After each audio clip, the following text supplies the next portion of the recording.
Can you fix a damaged SIM card? Hey everyone!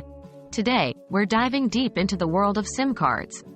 Specifically, we'll address a common query. Can an unusable SIM card be repaired, or do you need a replacement?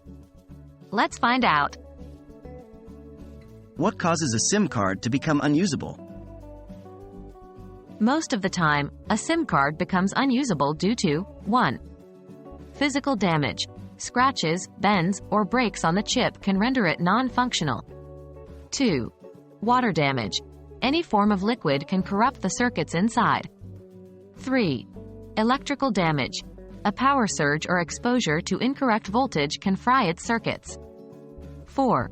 Corruption of data.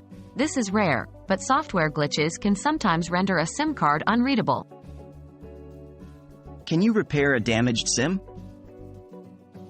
In general, if a SIM card is physically damaged or if its circuits are fried, it's very difficult, if not impossible, to repair.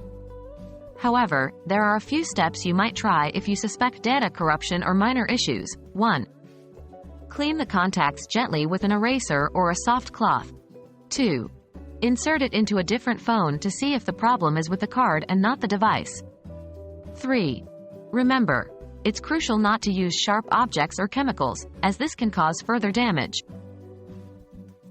When should you replace your SIM card? If after trying the above steps, your SIM card is still not working, it's probably time to get a replacement. Most carriers will provide a replacement for free or for a small fee. A new SIM will ensure you're back up and running without risking further issues or data loss. While it's a bummer when tech lets us down, SIM cards are fortunately quite replaceable. If you ever face issues with yours, it's often best to go the safe route and get a new one. We hope this video has been enlightening, and until next time, stay connected.